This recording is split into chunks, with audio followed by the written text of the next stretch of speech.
Hello, and welcome to the 40 Drinks podcast. I'm your host, Stephanie McLaughlin. You know, sometime around their 40th birthday, plus or minus, many of us start to feel what I've started calling the ick. Like one or many or even most aspects of our lives don't fit anymore, and you don't know what to do about it. I know that was true for me, and I made quite a mess of it, if I'm being honest. But having 40 drinks with 40 people over the course of a year helped me escape the influence of that ick. On this podcast, I welcome you to tap into my stories and experience, as well as those of my guests, to help you emerge from the ick and maybe even avoid some of the mistakes we made along the way. Today, my guest is Larry Roberts, a leader, mentor, and teacher in the podcasting industry whose 40 story is really quite harrowing. Hey, Larry, thanks for being here with me today. Thank you so much. It's a pleasure to be here. I've been looking forward to this Thank you so much. I've been looking forward to having you as well. We originally met at PodFest. Yep. Interestingly, we're recording this about a week before my 1-year anniversary as a podcaster. So I'm very excited to have made it this far. Yeah, congrats. Thanks. It's funny. I used PodFest as sort of an instigating factor for me to start the podcast because I spent 6 or 7 or 8 months doing like ready, aim, lots of aiming. Yeah. And then I finally registered for PodFest and I thought, well, if I'm going to go, I better have something to show for it. So I launched my podcast like 4 or 5 weeks before the 2022 PodFest and took one of your sessions then. Okay. And was very impressed. I was actually first a little prickled by you because you're very real. My experience of you was you gave me a couple of insights around the podcast, which was so new at the time. I didn't really have any great messaging down, and you really pushed me on that. And then we met again this year. Now I'm embarrassed. I'm like, oh my gosh, what did I say? You said great stuff. Well, come on. Anybody tells you your stuff is not great, you're going to get flustered. Sure, it hurts a little bit. Sure. Yeah, but you were right on. So then we met again this year and I told you I was a little clearer on what I was doing. And when I told you about my podcast is about turning 40, you said to me, I cried when I turned 40. Yeah. And I was like, all right, that's it. Let's go. But before we get there, let's back up a little bit. Why don't we start in North Texas, railroad town, early 1970s? Yeah, that's where I come from. I'm from a little town in North Texas called Denison. It sits right on the border of Texas and Oklahoma.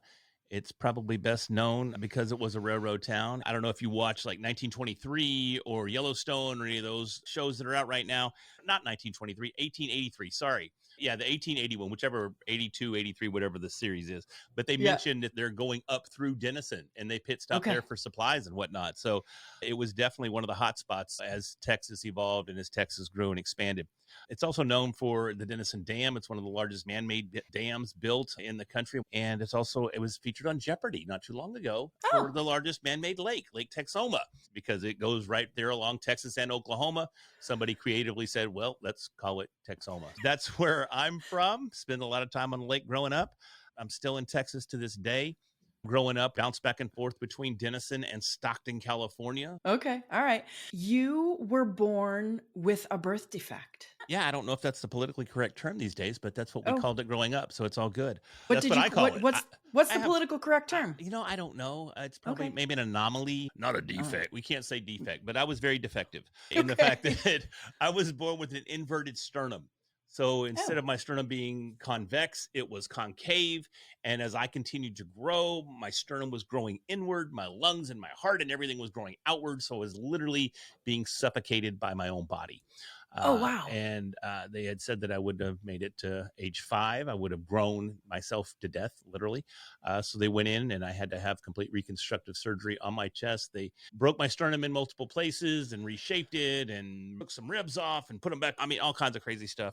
But apparently it worked. So, because here I am today. That sounds terrible. It probably wasn't a great time. I don't remember a whole lot about it, but I'm pretty thankful that I don't remember a whole lot about it. I remember waking up one night in extreme pain and being rushed to the hospital after the surgery. I don't know exactly what the situation was, but that's really the only memory that I have from the whole ordeal. But, it saved my life, but it left me in a very, very fragile state. And it kind of set the tone for how my childhood would proceed. So that was interesting. So fragile, you said you were sheltered. Your parents probably tried to keep you away from a whole lot of bumping and bouncing and pointy things. Yeah, I mean, that was the goal. And I went to private school essentially my entire life. There was a couple of times, I think in 8th grade, where I tried public school for a semester, went, I'm going to go on back to private school. And then I tried the same thing, I believe it was my sophomore year in high school. That didn't work out either. So we went back to our private school. So I don't count those couple of semesters that I ventured out. So yeah, we were in private school our whole life. So, but it was interesting because I come from a really poor background. At one point, I specifically remember living in the back of a trailer park. Interestingly, I don't remember the surgery, but I remember living in what we called the cracker box, because what it was essentially the maintenance shed / house of the trailer park that we lived in. It was just a 1-room shelter, essentially, and everything built out of cinder blocks and 2x6s. Those big wooden spools that cables come on, that was like our dinner table. Plastic milk crates were used to make shelves and bookcases. Yeah, so it was interesting to be in that environment, yet still go to a private school. And that dichotomy existed pretty much through my entire life. My grandmother paid for all the tuition to private schools, so that's why I was even able to go there. But my mom and my stepdad, who raised me, they were never extremely well off until, I was probably 17, 18 before we even lived in a house. I grew up in a trailer, so Wow. it was interesting. Wow.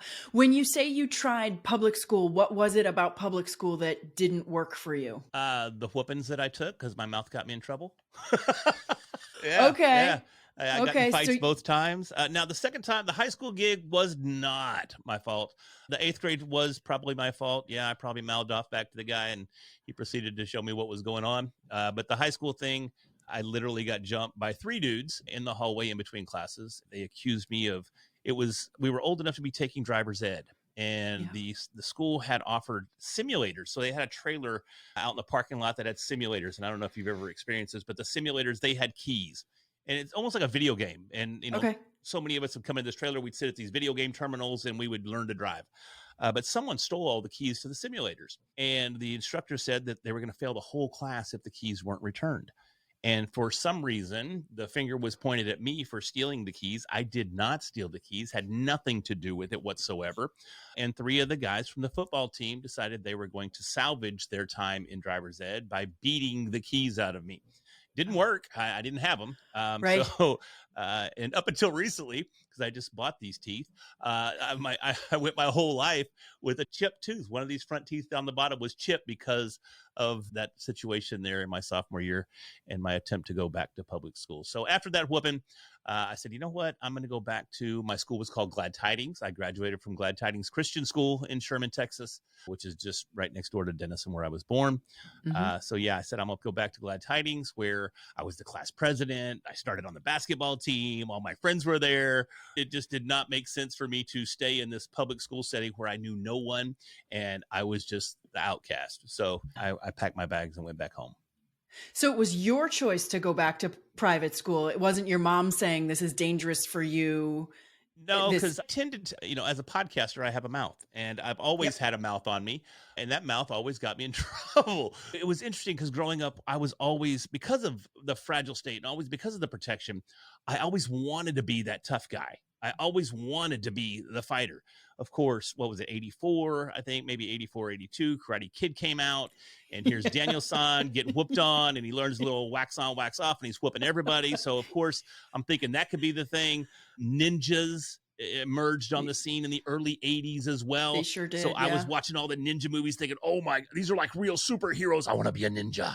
Yeah. And Jean-Claude Van Damme. Yeah, the Van Damme movies and Steven Segal movies, all those were being fed to us. And I'm thinking, man, if I just knew how to fight, I could solve all my problems. Again, I had a mouth on me. I was very prickly growing up, and it got me in a lot of trouble at home, at school, on the playground, in the trailer park. It got me in trouble everywhere. So fighting was a pretty common occurrence growing up for me. So getting whooped on at school wasn't really the biggest surprise. On the flip side, I'm also a super emotional guy. I told you I cried when I turned 40, and we'll get into that. But I'm a bit of a crier, and I'm super emotional. And even though fighting was always part of what I did, the physical part of it really wasn't what hurt the most. It was losing that hurt the most. In this situation in my sophomore year, was being falsely accused. It was not being believed. It was just being targeted. So I didn't know necessarily how to digest that from an emotional or mental perspective. Because, and I don't know how deep we'll get into it, but karate became a way of life. I mean, I literally started training in karate, and I learned how to fight. And back then, especially, Texas black belts had a reputation for being some of the toughest black belts in the entire country. And although I had a black belt, I ended up going to another school, and I realized I had no idea how to fight. And they taught me how to fight and turned me into a real Texas black belt. So I was very thankful for that. Well, wait, let's jump there. Yeah. When did you start karate? I started karate in my mid-teens officially. I don't remember exactly how old I was, but did manage to start some karate there. Got my black belt in Taekwondo. I also have black belts in American karate, and I'm a second-degree black belt in American Kenpo karate. Trained boxing, kickboxing, pretty much anything that's a martial arts. I've at least dabbled in it to some degree. I was a kickboxer. I did manage to have a couple of very low-level professional fights. I went 9-0 as a kickboxer. So standing on my feet and kicking and punching was always pretty good at that. But when mixed martial arts hit the scene, or UFC hit the scene back in 1993, that just reshaped everyone's perspective on what fighting was. And I got into mixed martial arts, and that was really my goal. Was I wanted to go to the big show. I wanted to fight in the UFC. Sounds cheesy as can be, but my teammate, he went to the big show. The guys that I was training with, I trained with several UFC fighters over the years back in the 90s. So through your teens and your 20s, you were really focused on karate and martial arts. That was it. Yeah. There were years where I made maybe $1,000, $2,000 because all I did was teach karate, but I didn't care. I didn't care about making money. I only cared about being the best fighter that I could be. It sounds so cheesy, but it's so true. That was it. It was life. Everything was karate. And tell me, did you ultimately end up feeling like the tough guy? Did you ever accomplish that? Almost, well, not almost, but to the worst degree, because I already mentioned I had a mouth. So now to follow along with the mouth, I had an ego. And so now you turned into Johnny, not Daniel. Yeah, now I definitely turned into Johnny. I was just not a good person in my late 20s. It was not good at all. No. So much so that the karate school I mentioned earlier that literally turned me into a real karate Texas black belt. I got kicked out of the school. Because my ego got so big and I acted so horrifically and didn't really follow any of the rules of the karate school. We weren't supposed to date karate moms, but Laird was dating karate moms, and meaning that we taught their kids karate and we couldn't date the moms of our karate students. But I broke that rule. I broke every rule you could possibly break because I just felt I was so untouchable, and I thought I was just the cat daddy at the time. And how very Cobra Kai of you. It was very Cobra Kai. Yeah, it was terrible. But one fateful day, I got the call from the owner of the school. Rick Arnold is his name. Mr. Arnold called me up, and he goes, here's the scene. You can either go to the karate school and leave the key under the mat of the back door, or I'll be there about 5:30 and I'll take it from you. Which do you prefer? So I promptly hung up the phone, got in my car, drove over to the karate school, and just tucked the key under the mat because, I mean, obviously he was going to give me a pretty solid whooping. Right. Wow. So years and years and years passed, but Rick and I, we finally made up, and we are still friends to this day. Actually done some work with him just over the last few months. I worked with him to get certified as an official kickboxing referee at the national level. So I got back involved to a certain degree. But yeah, that was a lesson learned. So you're training like a madman. This is your only passion and interest in life. And your goal was to be a professional fighter. You told me earlier that you trained with one of the best trainers in the world. Was that Mr. Arnold? No, well, no disrespect to Mr. Arnold, but I was still training at Rick's school primarily. But up in Sherman and Denison at the time, we didn't have a lot of jiu-jitsu coaches. Jiu-jitsu's ground game, wrestling and rolling around and choking each other out and submission holds and all that. It was still so new to the United States that it hadn't made it to some of the smaller towns. It was only available in big metroplexes like Dallas and Houston, that sort of thing. Yep. And we would regularly fly to Houston once a month, and we would train down there in jiu-jitsu. We did manage to develop some ground game. All of my losses come from submissions, chokes to be specific. So never really got it all that well honed. Did okay, but not great. But I was training, actually, I was wrapping training, and we were on our way to Louisiana for a fight. It was a big pro fight on a significant card, at least at the time. And we went down to Houston and we were training with who at the time he was the uncrowned 155-pound champion of the UFC. They didn't have a Mm-hmm. title at the time for that division. They had the division, but they hadn't introduced the belt yet.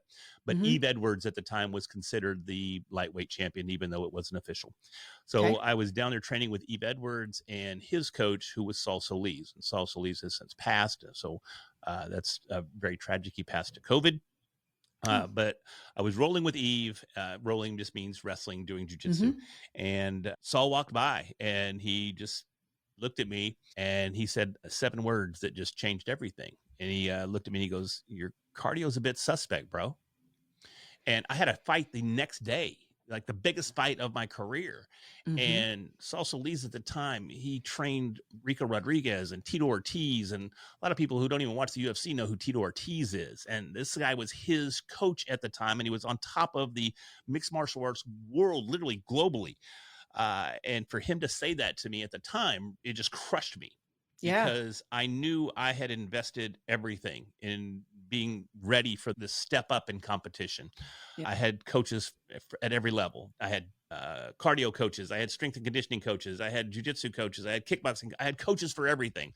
Yep. I knew I'd worked my backside off getting ready for this fight. And for him to say that, I was like, wow. And that hit though, because, and this goes all the way back to childhood, right? Yeah. It hits because it does go back to childhood, because the birth defect that I had, although they were able to save my life, my lungs are extremely deformed to this day. I'm very narrow. I mean, I'm a big guy. I'm about 230 pounds, but my shoulders, they're not very wide. I don't have those big, wide shoulders that the manly men have. Very, very narrow. And a lot of that is because of my birth defect. If you see an x-ray of my chest, my lungs go up to about my clavicle and they go down to almost my hips. They're very long and tubular, very weird looking lungs, just because they weren't able to grow and develop the way that they were supposed to as a child. And it left me with about 60% lung capacity. And I found that out because I was trying to get certified for scuba. Mm-hmm. And I was taking the lung capacity test. And actually, it wasn't scuba, it was SCBA, because I was on the hazmat team at a big company that I worked for. And in order to pass the test, you had to take a lung capacity test to wear a scuba, or without mm-hmm. the underwater part, just SCBA.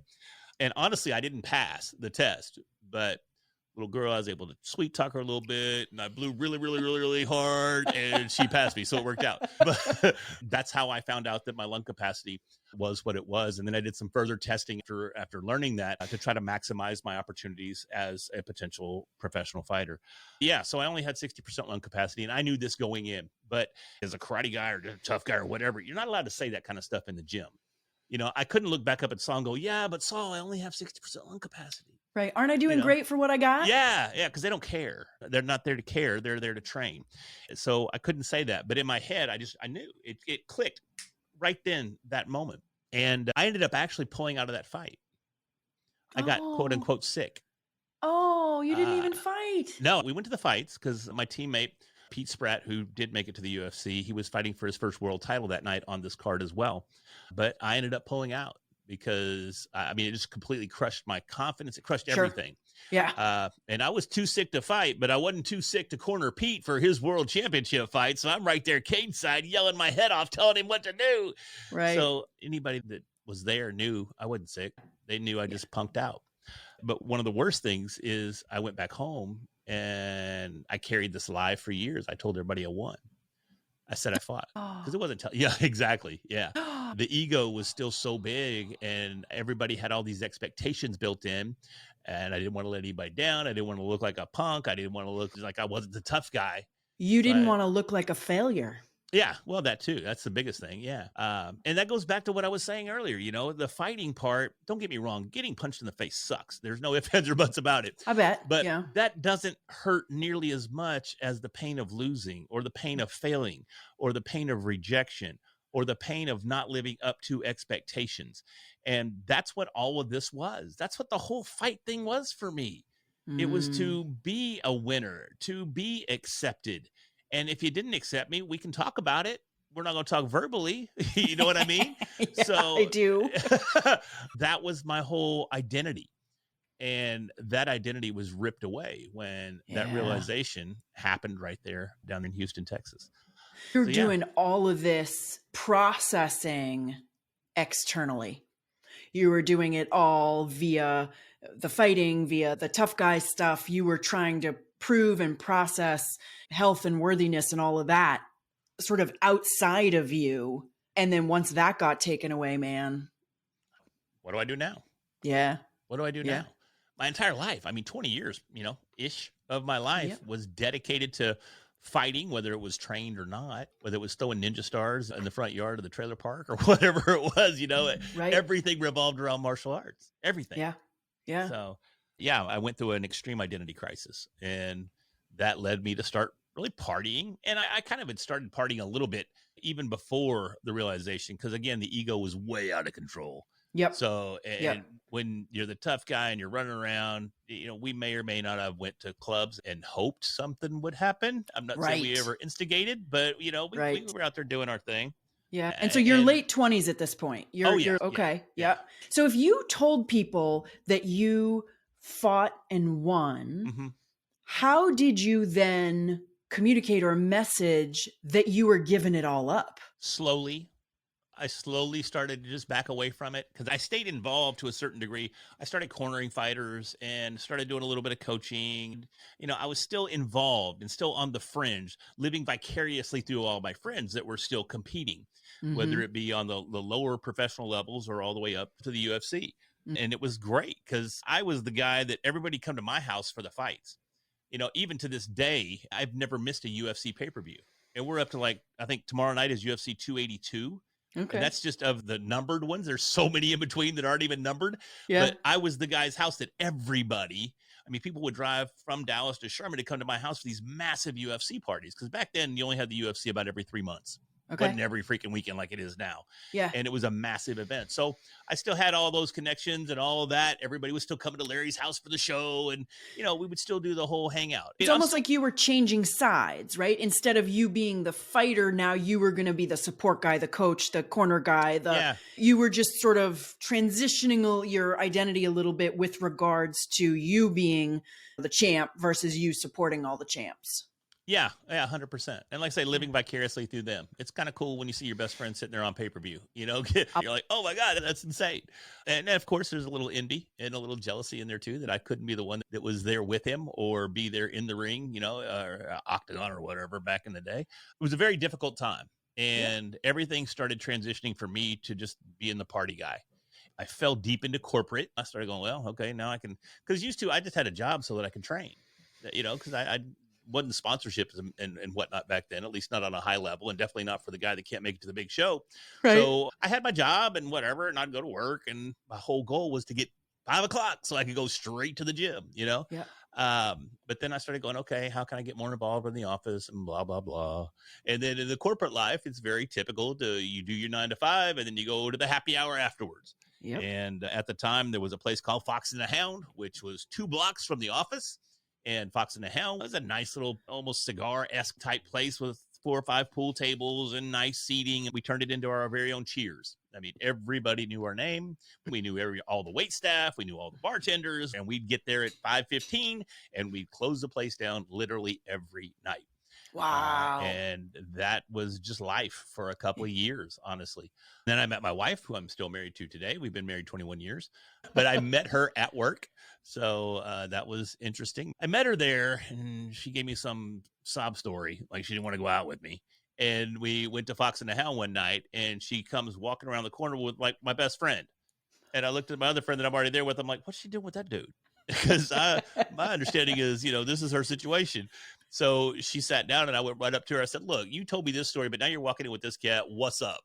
So again, the mouth, right? Yeah. So anyways, we set a date. We went out on a date and been together ever since. So that's just kind of how that worked out. Sometimes the mouth comes in handy. The mouth has gotten me everywhere I am, whether that's good or bad. The mouth has been the key to my success across the board. All right. Fair enough. So you're deep into corporate, you're drinking and partying every night, man. That's a lot. Yeah, it got crazy. It got to the point where, I don't remember what are they, 750 milliliters. The big ones look almost like a gallon. But the handle. We'd go through 4 handles a week. not to Oh, mention a couple cases of cold beer on top of that. So God. yeah, I mean, it could have bought a Wow. house for what I was spending in alcohol by the time it reached its peak. Yeah. Yeah. And were you still fully functional at work? Were you still able to do all the things? I don't know if we call it fully functional. I was up until probably the last 2 years before it all came to a head. Maybe even not that long. Maybe by the last year and a half. I remember the very first time I started seeing effects of, this is out of control, is I got called into a meeting, and for whatever reason, I know what the reason was. I mean, it was like the first time I was ever starting to go through detox, Hmm. because I hadn't had a drink in, I don't know, 6 hours, you know? Oh, God. Wow. So I go into that meeting, and for some reason, my body just starts to just sweat profusely, so bad that my khakis looked camouflage. I mean, it was just because the sweat was, I was just the most insane sweat. I was like I was in a sauna, but I was in the freaking corporate meeting room there. So that was the first time I went, I think I got a problem. Yeah. But from that point forward, instead of fixing the problem, I just made it worse. So I started drinking more and more and more and more and more and more. And before it all came to a head, I got to where I was, and my wife, she got caught up too. She was a heavy drinker as well. She's sober as well. She managed to do it without going to rehab. So massive congratulations to her. Super, super powerful in making that happen. But we would literally get off work and we'd come straight to the house, and kept the gin in the fridge because the gin was our choice. And we would literally have a side-by-side sink. And I don't know if you may want to blur this or something or bleep it, but we would stand side by side and do that first shot after work. Hmm. And we would do it over the sink because we knew it was coming back up, Oh, because really? our body would reject it and go, nope. So we would do that first one over the sink, do the second one. Oh, okay, that's a little bit better. 3 shots back to back to back. Boom, boom, boom. Knowing the first one was coming back. And I had gotten that bad because even before we got that bad, I started to where we drink pretty much till we passed out every night, right? Yep. We did this for 8-10 years, something like that. Yep. But then I got to where I would wake up at 1-2 o'clock, and I'd do 3 or 4 more shots till I passed back out. Then I got to where I would get up in the morning and go, God, I need a little something, something. And I'd wait for her to turn her hair dryer on, getting ready for work. And I'd do 3 or 4 more while she was doing her hair. She didn't know, right? Then, because we both worked together, so we drove to work together, we commuted together. We only worked 10 minutes from the house. So I got to where I would have to run errands at lunch, and I wouldn't go to lunch with the guys because I had, and I'd run home at lunch and do 3 or 4 shots and then run back. Wow. So it got to where I was, maybe going 3 to 4 hours at the most without having alcohol in my body. And then I'd go home and just do it all over again. And I did this for quite a while. And then the very last year before I went into rehab, about July of that year, I actually ended up in the hospital for alcohol poisoning. And we were doing our regular nightly gig, whatever. And my body just caught fire. Not literally, but it felt like it. Every square centimeter of my skin just felt like it was on fire. And I was just literally writhing in pain, and we couldn't make it stop. So she ended up having to call an ambulance, and I went to the hospital and did 3 days in the hospital while they rehydrated me, and then went back to work. I worked in IT at the time. The vice president of our IT department pulled me into his office, and he's one of my best friends. And that's the only reason that I even got to keep my job throughout all this nonsense, is because he's a huge mentor to me and a great friend. And he pulled me and he goes, look, I know we're talking that you got food poisoning or some nonsense, but we both know exactly what the problem is. And if it happens again, you can either pack your stuff or you can go get help. And I said, dude, no, I'm done. I learned my lesson, blah, blah, blah, blah, blah, right? So I go sober for about 2 months. And the problem with 2 people in the same household drinking excessively is that it makes it extremely difficult for anybody to stop. Mm-hmm.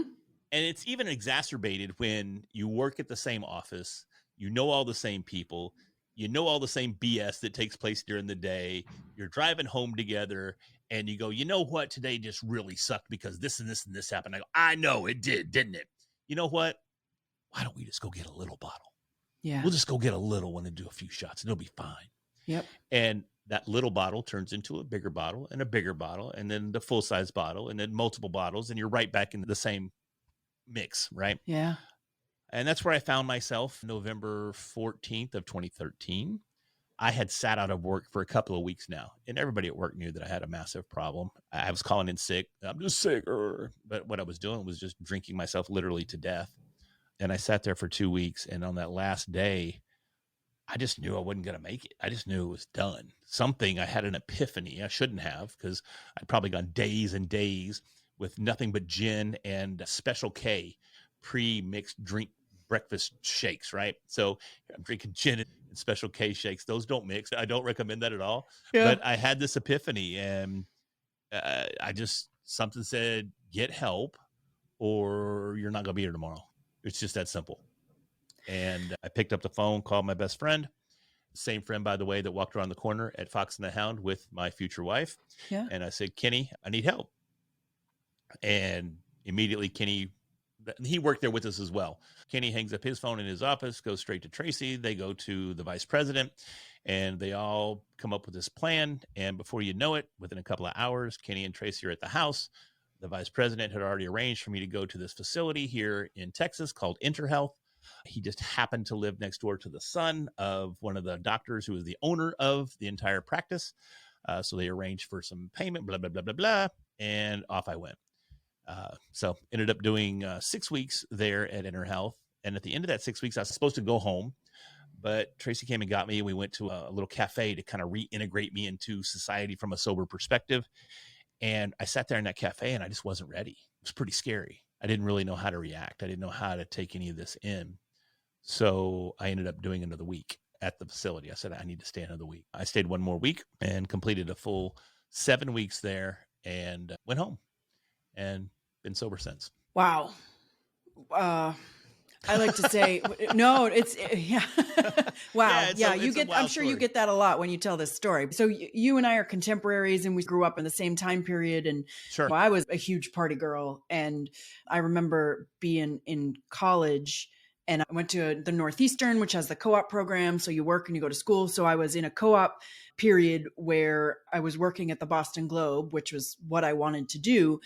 I remember I was partying so much with my friends that you'd go out Thursday night, you'd come in hungover on Friday and people would kind of be like, well, sure, of course.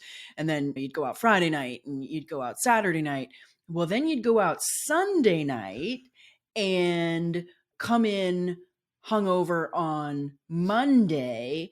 And for me, I did have a lot of health issues like bronchitis and pneumonia and like all kinds of stuff. So, I could very often get away with, oh, I think I'm coming down with something. And then you'd go out again Monday night because whoever thinks you're going to come in hungover on a Tuesday, Right. So a lot of what you're talking about, I did as well. And my drug of choice, I always said I did one thing and I did it well. And that was hard alcohol. I never even drank beer. Because I mentioned the cold beer, but we didn't drink it. It was more of just, we'd go through 2 cases, but we'd get up in the morning and it'd just be full cans all over the house because we wouldn't drink it. It was more of like a security blanket or something. I don't know. You might take a sip, but we would wake up and pour out a dozen beer cans in the morning that were full. We didn't even really drink the beer. It was the weirdest thing. We had to have it. Yeah, that is bizarre. Hi, we'll get back to the conversation in just a minute. This is where I usually interrupt to ask you to look down at your phone and either rate or share the podcast, and I will always love it if you do that. But today, I want to tell you about a 2-page guide I created that will help you diagnose whether you or someone you love is suffering from the ick. It's not always so clear-cut, so this guide outlines the symptoms and red flags associated with the ick. You can get it on my website, 40drinks.com/ick. Spell out the word 40, so that's 40drinks.com/ICK. All right, back to my conversation with Larry. He's going to talk about how his life changed after he got out of rehab. I'm relating a lot to some of your drinking. And I remember at that point in time wondering if I had a problem. Oh, do I have a problem? Is this a problem? Because I have always been somebody who loves to get away with stuff. And I've always been an overachiever and like great at school and all those things. So I could still pull off my editorial assistant job, even if I was hungover or coming in an hour late or whatever. And I thought I was quite clever with myself for coming in hungover on Mondays and Tuesdays because, again, who's going to think, especially for a girl who's had bronchitis 3 times in the last 3 months. So I thought, do I have a problem? And I remember slowing down or stopping for a period in time to go like, do I need this or is it just fun? Do I just like it? And I sort of got to the point where I was like, nah, I just like it. These are the people I hang out with. This is the crowd I'm in. This is the pattern we're in. I love it all. And then years later, actually I was 30 at this point, I met a guy who I dated for 5 years. I met him in Cleveland and we dated long distance for a year and a half. And then he moved to New Hampshire. And I mean, he was no doubt an alcoholic. And I did a lot of enabling, which I didn't know at the time, but a lot of covering up for him and a lot of people don't quite know how bad it is. But I also remember I got a job at that period of time that was kind of a big deal job. And so I had to kind of tone it down. And you know, I'm 31 and whatever, I'm 32. It's like, yeah, I'm a grown up. I have this big job. And I remember he used to say to me, because he'd go out every night of the week and I might go out on Fridays and Saturdays. And he would say to me, I remember he would spit this at me, like, where did my fun girlfriend go? Mm. And that kind of speaks to what you were saying about like when you're two people and you're in the same routine pattern, everything, when one person pulls away, but the other one's still living that life, it's a lot of tension in all directions. The really interesting thing was, and I don't think I've told this story on the podcast yet, I think we met when I was 30 and we dated till I was about 35. Then we broke up. I sent him on his way. And about a year ago, my mother said, hey, whatever happened to him? And he's not a guy who's on social media, never really was. I think we were driving to Boston or something, and I went looking for him. I got my phone and I'm Googling. And for some reason, I had known that his mother had died. I don't know, maybe a couple of years before I had done the same Google search. So his mom had died. So I thought, oh, I wonder if his dad died after he lost his mom, really peas in a pod. And my boyfriend was a junior. So I Google his name, his father's name, and find an obituary. And I thought, oh, his poor dad. And then I looked at the obituary. Oh no, it was the boyfriend. And he died like 6 or 9 months prior to when I was looking. He died like 2 days after his 53rd birthday. And now both my mother and I are like, ah. So I go looking for some of his friends. Finally, I connect on Facebook with a woman who was one of his dear, dear friends. And I connect with her on Facebook and almost immediately she messages me. She said, so you heard, huh? And I said, what happened? And wouldn't you believe it? He died of cirrhosis of the liver. Wow. He died of alcoholism. He died because he couldn't stop, wouldn't stop. You know, he worked in the entertainment industry. So it wasn't just after work that he was drinking. It was during work. You know, it was before, it was all around it. So it's just so heartbreaking because, you know, I mean, he had some trauma as a young adult and, you know, this is the way I think it presented itself and he couldn't get free. It definitely happens. It happens often. Yeah. It's interesting because, like I said, when I was gone, my wife, she got sober while I was gone. Mm-hmm. And while this isn't for everyone, for me personally, this is just my story and what worked for me.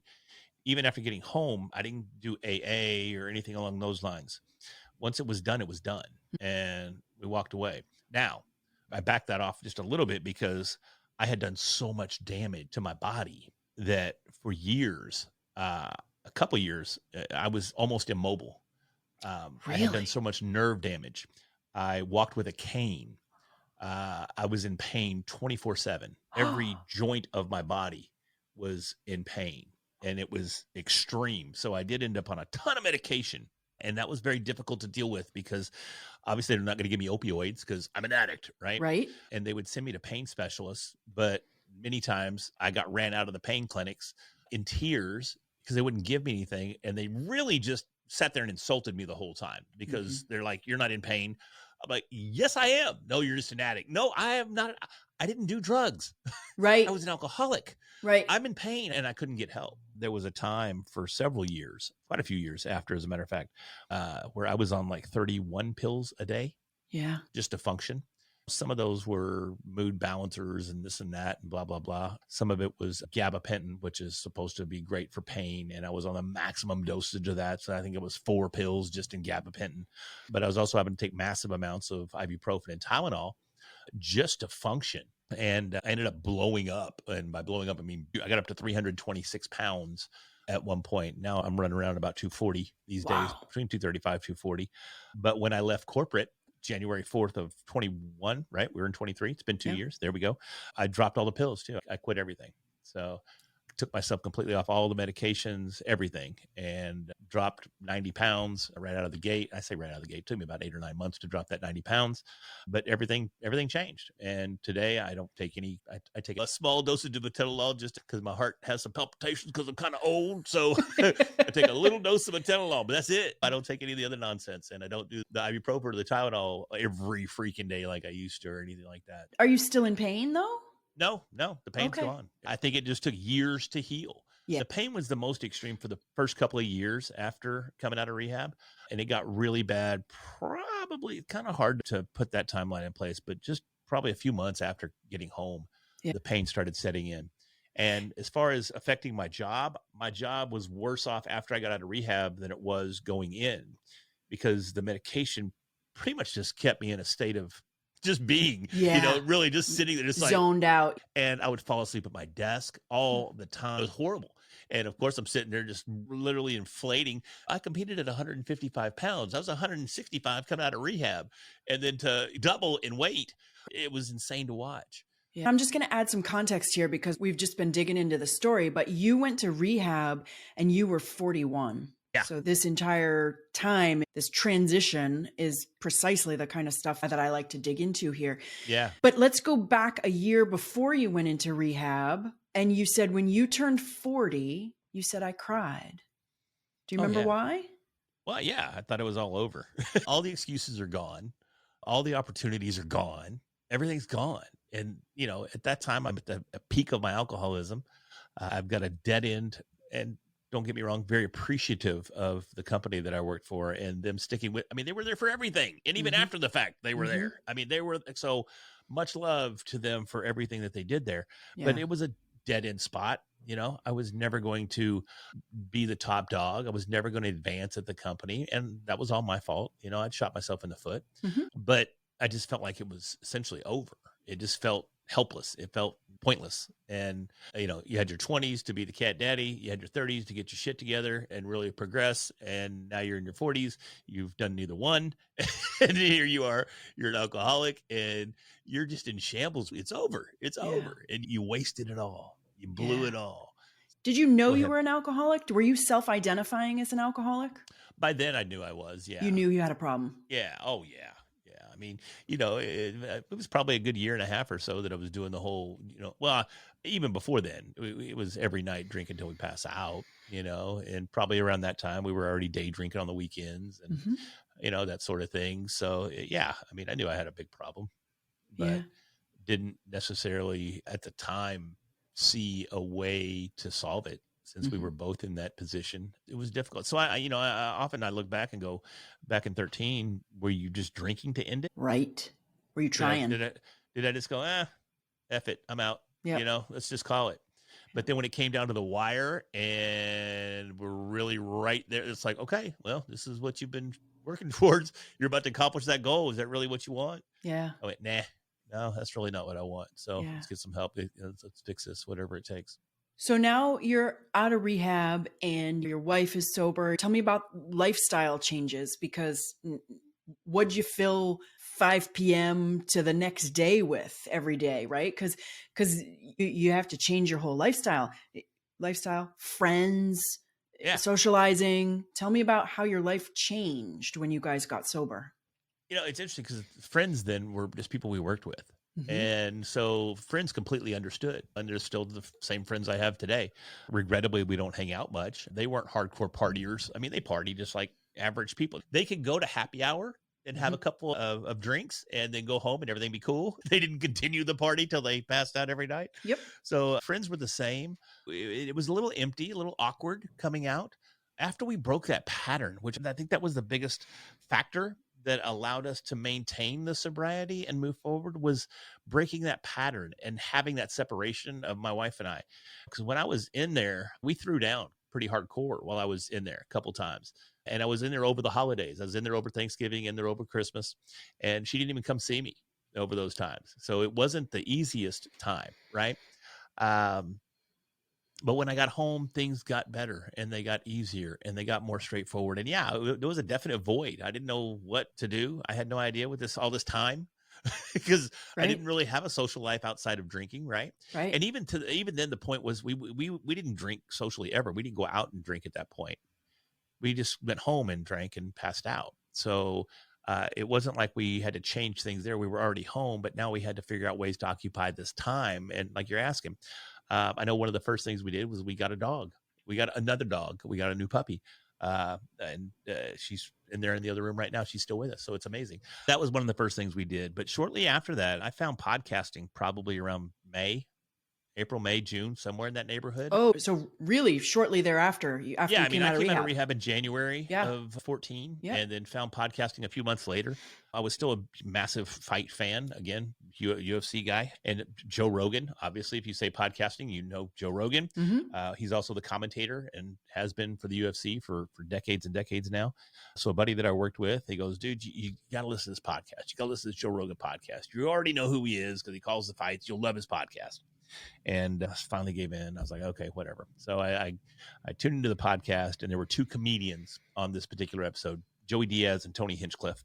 And they were telling jokes like I grew up on. Because, again, grew up in the 80s. We had all the greats. We had Carlin. We had Robin Williams. We had Andrew Dice Clay. And my all-time favorite, Sam Kinison. We had all these Eddie Murphy. Eddie Murphy. One of my best memories of growing up was my mom, my stepdad, and me. We went to the movies one night. They went and saw Overboard with Goldie Hawn and Kurt Russell. Yep. And they bought me a ticket to Eddie Murphy Raw. Oh, I couldn't believe they bought me the ticket. This is like so out of character for them. Yeah. But it was the greatest night of my life. Yeah. And I went to see Eddie Murphy Raw by myself, and they bought the ticket. I was like, you guys are the coolest now, you know? But yay.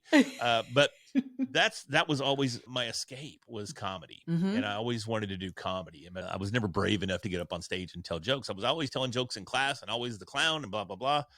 But when I heard Tony Hinchcliffe and Joey Diaz tell similar jokes to what I grew up on, I was like, oh my God, you can do this on a podcast and not get in trouble, not go to HR. It's kind of cool. Right. So I went out and bought the worst possible mic you can buy. I bought a Yeti Snowball and started my first podcast, and it was a comedy podcast. I got a friend of mine who was an open micer comedian here in Dallas, Fort Worth, and we started our comedy podcast, and that was how I got started.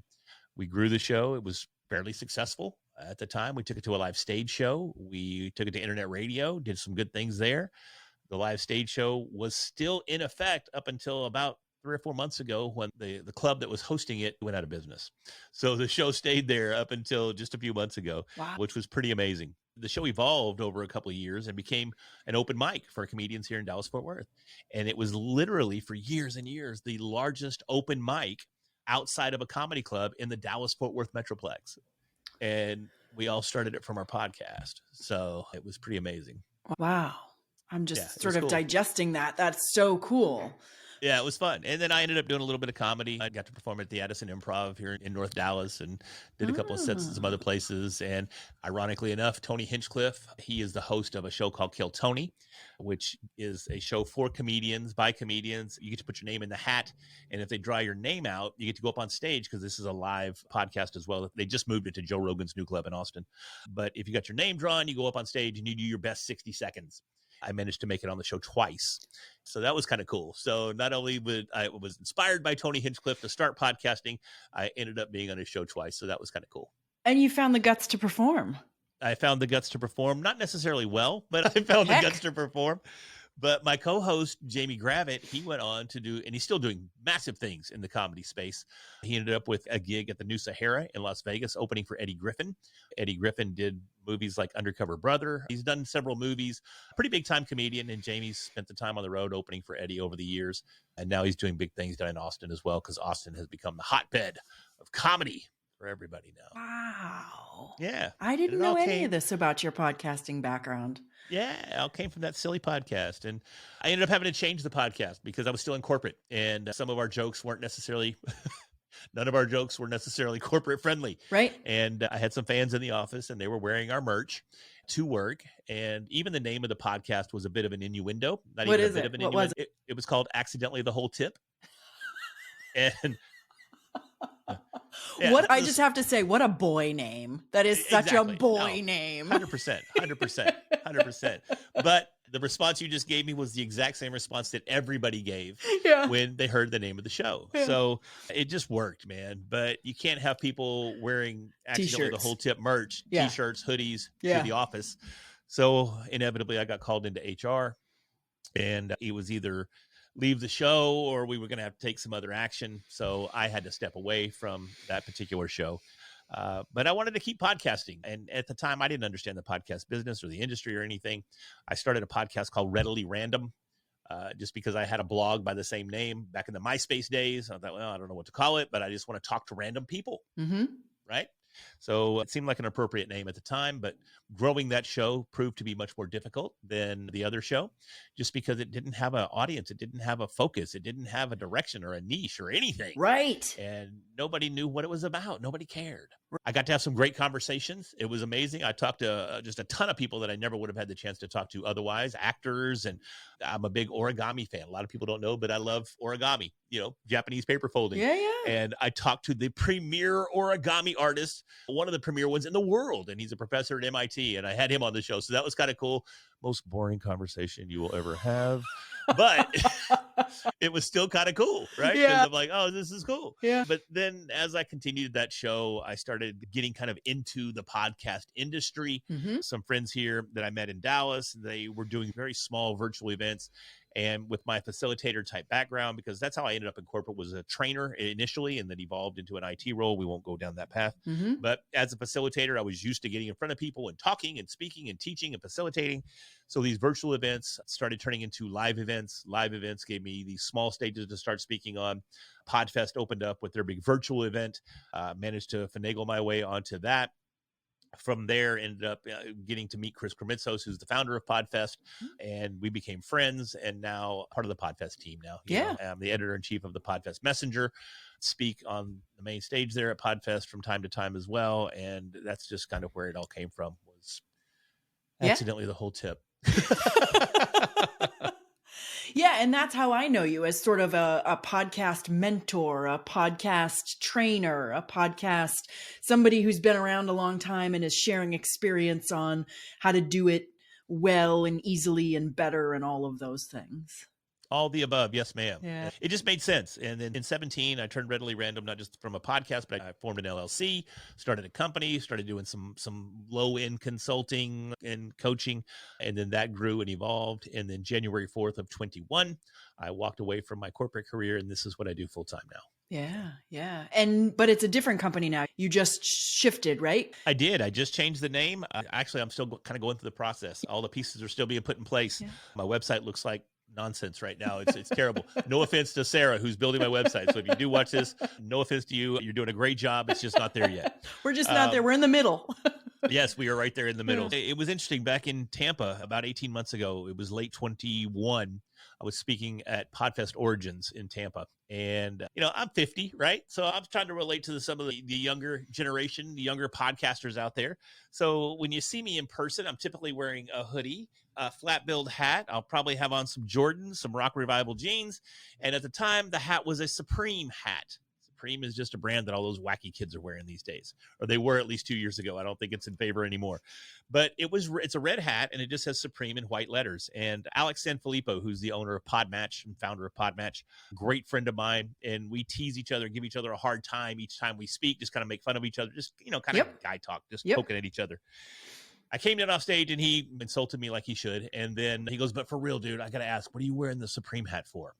And I explained it to him and he goes, look, I think the red's really, really good, but unless they're paying you, you shouldn't be up there repping somebody else's brand. Mm-hmm. You need to be repping you. And again, I think the red's great. You're tall, you're 6'3", you're a big guy. You really stand out in a crowd, and that red hat's kind of like a beacon in the night. It just attracts people to you. And with that lesson learned, I went home and I tossed that expensive Supreme ball cap to the side, jumped on Amazon, bought a $6 unbranded red hat, and it became my identity. Yeah, it's your signature for sure. Yeah, it's insane. Honestly, it's one of the biggest lessons that I've ever learned in personal branding. I get speaking gigs just because of the red hat, just because I'm the red hat guy. I mean, real big time speaking gigs just because of the hat. It really was driven home when I went to Bitcoin Miami last year. I'd only been wearing the hat maybe 6 months at that time. And it's a sea of 35,000 people at Bitcoin Miami. It was a 3-day event. And over the course of that event, I had multiple people that found me in that sea of people that knew me as the podcast guy because of the red hat. They didn't necessarily know my name, but they knew I was the red hat guy. And they knew the red hat guy was all about podcasting. So once I started seeing that kind of interaction take place, and once I started seeing the impact of just that personal branding taking place, it only made sense that I had to embrace it wholeheartedly. And that became the new company name. It's Red Hat Media is what we are now. And it's just been an amazing transformation. And just to see it, it's just next level. Yeah, you're a cool dude. Again, I've only met you at a couple of events and you command a room and all the rest. But let me ask you this. Sure. How does this guy relate to the guy who wanted to be a tough guy? Why don't you want to be a tough guy anymore? It's kind of interesting because I almost want just the opposite. And it's really interesting because I tend to work with women more so than men. And I find that it's intentional. And I don't really want anything to do with the whole tough guy thing. I'm still very in tune with masculinity, and I know that's a bad word these days in 2023, but I mean, I still love to shoot my guns. I still love to do guy things, right? Yeah. But I don't need and I'm trying to find a polite way to say this without being vulgar. I don't need the measuring contests. Yep. Okay. Yep. I have no room for that. I don't want to mess with it. I just don't have the patience for it. It's not productive. It doesn't help anyone. It's not beneficial from any perspective whatsoever. And in wanting to avoid that, I think is why I end up working with women more so than anything, because typically we're just working together to achieve a goal. Yeah. And that's really all I want. I'm operating from a more positive space over the last several years. It is kind of funny, though, because the tough guy came out the other day. And my wife goes, wow, hadn't seen that guy in years. So I'm going to tell you, it's a little sexy. So I was like, oh, well, don't tell me that, honey. We'll pull it out more often. I'll pull him out on Friday nights. Yeah, we'll make it a special weekend. But it was a social interaction. Honestly, it was at Whataburger in the drive-thru. It was what? The worst thing. Yeah, it was at Whataburger in the drive-thru. It was the worst, man. So thankfully nothing happened, but yeah, that had been the first time that I really tapped into that tough guy side. And I didn't necessarily like it, but she did. So I'm like, well, maybe. So anyways, it's just not something, it's not the lifestyle that I dig. Now, don't get me wrong. I do keep my black belt right beside me. It's still a major part of my identity because it was a massive accomplishment, a massive part of my life. Yeah. But it doesn't drive me. Like it's a part of the story. It's not the story. Yeah, I guess I'm just so curious to figure out, it used to be external, right? The tough guy thing, the black belt, the fighting, and then you had to leave it behind and you went through this massive period of partying and probably a reaction to having to leave those dreams behind. 100%, yeah. And now here you are on the other side of that. And what is it that you've got inside now that makes you feel comfortable, confident, competent, fulfilled, that you don't have to be that guy unless somebody's going to be an asshole in the drive-thru, right? Because trust me, I can turn it on too, but you don't have to anymore. It's not your default. So what's different? Well, A, I know I can if I need to. And B, I've overcome so much that a lot of lessons were learned, right? I mean, I should have died at 4. I should have died at 41. I should have died a couple of times. Yeah. So when you start looking at that and you start analyzing that, you go, okay, maybe we need to start giving. Maybe we need to start helping others. Maybe we need to start letting others learn from our mistakes. Yeah. And that's what drives me now. Yeah. I have 3 mentees, young mentors that I work with. They're in their mid-20s, 2 dudes and 1 young lady. And they're my fulfillment now. Maddie, she just got back from Oxford. She literally just spoke at Oxford over the weekend. Wow. And she's my mentee. She's competing for Miss Texas in July. And she's looking to me for that guidance. She's looking to me for that experience. She's looking to me for those life lessons. And as soon as we hang up, I'm driving over to Fort Worth because another one of my mentees, his rock band is touring and they're playing over in Fort Worth tonight. So I'm going to get off this call. I'm going to go over there and I'm going to say, what's going on, brother? And I'm going to touch base with him. We're going to take some cool pictures and hang out together for a little bit. Yeah. And then once they start playing all their heavy metal music, and I'm going to take my old ass back home. But I'm still going to go over there and support him and uplift him and give back. Right. Yeah. So that's part of it. The other part is I get the same sense of fulfillment speaking on stage that I used to get from fighting in a ring. I prepare pretty much the same way. If you were to see me before I go up on stage, I'm probably off camera or off stage just a little bit, jumping up and down, breathing, getting excited. One of my speaking coaches was at PodFest, actually. And I don't know if you saw my Thursday talk on when I was talking about ChatGPT. The room was slam packed. Several hundred people in the room. I went out in the hallway and I looked to my left and the line to get in the room was infinite. And I was like, oh my gosh, I can't do this. And I literally had a panic attack and I started crying. Wow. I had to run back in the room. Yeah, people don't know this, but some people saw because I ran right by them. I went back in the room and people were trying to talk to me and I'm just having to ignore everybody because I'm literally welling up and I'm on the verge of just collapsing. And they go straight up to Bert Oliva. He's one of my speaking coaches. I go, Bert, I can't do this. He's like, oh, shut up, brother. You got this. It's all good. I'm like, no, look at me. Yeah. And he could see the tear. I'm like, I can't do this. He goes, oh, okay. All right, come here. And he took me over behind the curtain. And it was really no different than getting in the ring. I mean, he just looked me in the eye, called me a lot of bad names, and reset my mentality. Yep. And then I went back up on stage and did a fairly decent job. Yeah. But that's the same type of mentality that I used to experience getting in the ring. Yeah. And it's the same fear. I love to talk. I think I do it fairly well. I've put a lot of money, time, and effort into learning how to do it well. But it's the fear of failure that hurts more than anything. It was the same way when I fought. It wasn't the fear of getting punched or kicked or choked or whatever. It was the fear of losing. It was the fear of getting out of that ring and having my friends make fun of me for being a loser. And it's the same thing when I get on stage. I don't want to get up on stage and flub something up and come off and people say how bad a job I did or let somebody down. Here's a prime example. Nobody really knows this other than a few select people, Chris Kremitzos and Mark Katz, which is Chris's business coach and my business coach as well. Friday, I did the same presentation, on Thursday and Friday. But Thursday night, we made some changes to the presentation. So we removed some slides, we added some topics, we changed the entire approach. I was going to do a slightly different, similar, same topic, everything, but just a slight twist on Friday. And I got up on stage and I plugged in my jump drive, ready to do my presentation before it started, about 15 minutes before it started. I know where this is going. Got everything going. all set up. And I get on stage and I start my gig and I'm hitting my clicker and I'm like, here's what we're going to talk about today. And as I got to the third bullet point of what we're going to cover, I went, old presentation. It's the old slides. I knew where this was going. It loaded the old slides. Yeah. So I looked back to the back of the room where Mark was sitting and I went, just let him know that I know that this is a mistake. Nobody else knew, right? So I'm like, what do I do? I stood there. What do I do in my head?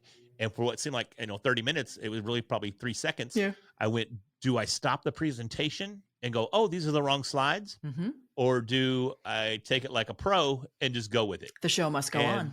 The show must go on. So I continued to go through it. And some of the slides that we took out, they were still there, obviously. The last few slides were the ones that we really changed. So I had to stop the presentation before I even got into those slides because they weren't there. Right.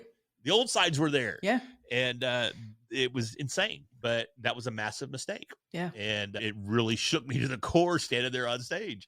Some people said they couldn't see it. A couple people said they could see the mistakes. Yeah. I felt like it was horrible. So that still happens. We still have those mistakes, but they're massive, massive growth opportunities. You know, since PodFest over the last couple of months, I've had some even bigger speaking opportunities.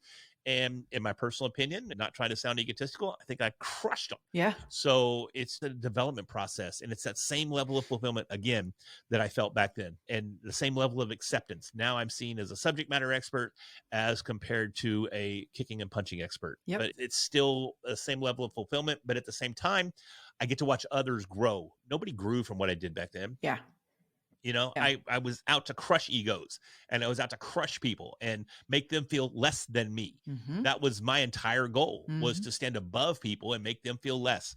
That's not the goal now. The goal now is to still perform at a very, very high level, but help elevate others Yeah. and let them perform at high levels as well. So Yeah.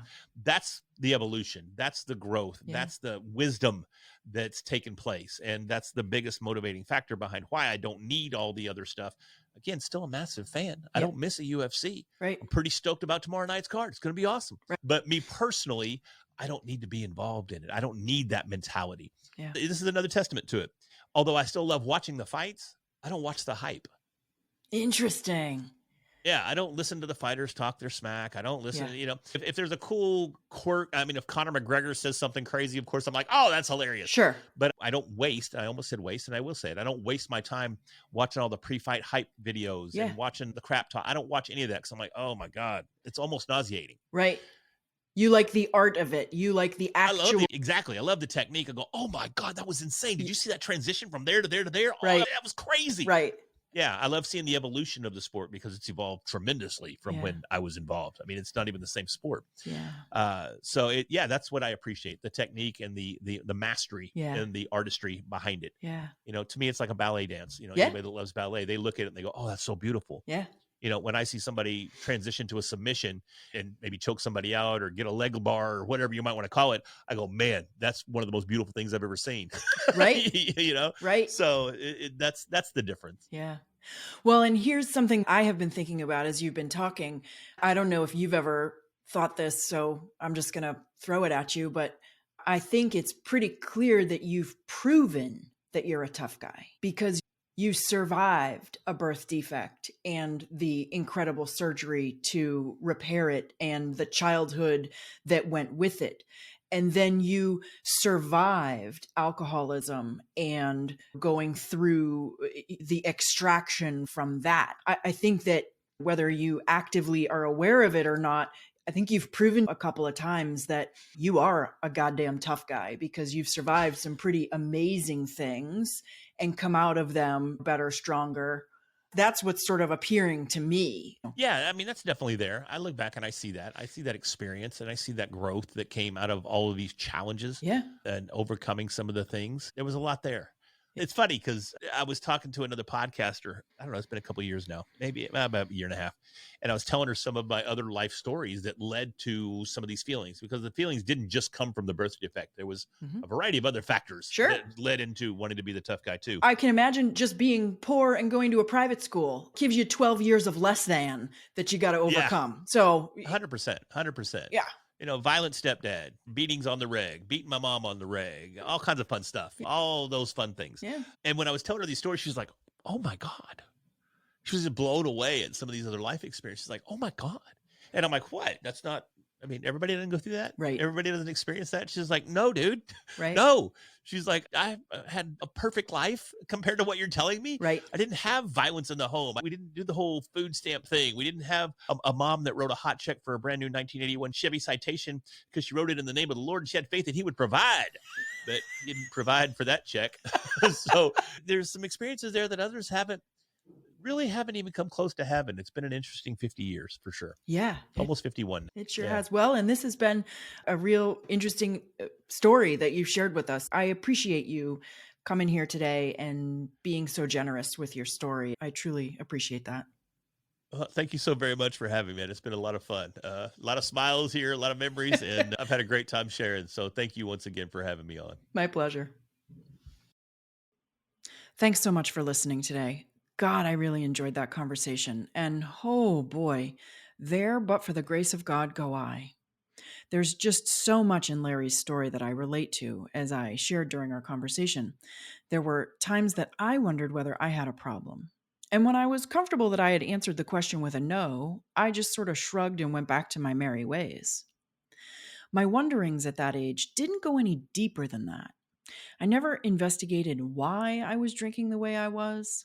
I didn't realize that there was anything to investigate, mostly because I was in the middle of a crowd that was all doing the same thing and living the same way. And sure, there were people that had grown up and gotten married and settled down and had kids and did all that adult stuff. But none of it was attractive enough or enticing enough to me to change my behaviors. I mean, most of the time, it was a lot of fun. My friends and the crowd I hung out with were a lot of fun, and we did some pretty cool, really fun things. But I always, and I mean always got hella hangovers. I'm talking way worse than anyone I ever hung out with. Debilitating, lose a day or two recovering kind of hangovers. So clearly, my body didn't like the way I was drinking, and I was really too checked out of my body to listen to what it was trying to tell me. I recall being occasionally bummed out to miss beautiful spring or summer days stuck in bed nursing a hangover, but then I'd roll over and go back to sleep, and that was pretty much as far as the thought went. All right, next week you're going to meet Tara McFarland, who followed a trail of shoulds into a career that was dependable, sure, but also left her feeling like a shell of a person. This is a real-life example of one of the adages that I use to describe this transition around age 40. The way I've said it before is something like, say your dad and your grandfather were both lawyers, and so it was almost preordained that you would become a lawyer as well. And so you went to law school and got the big law firm job and kept moving forward step by step until you picked your head up one day and realized that this wasn't your dream, and you don't feel like you had much of a choice, and it's not really what you want to be doing. So what do you do now? So join me next week to hear Tara's story and how she found her way off the should track. The 40 Drinks podcast is produced and presented by Savoir Faire Marketing Communications.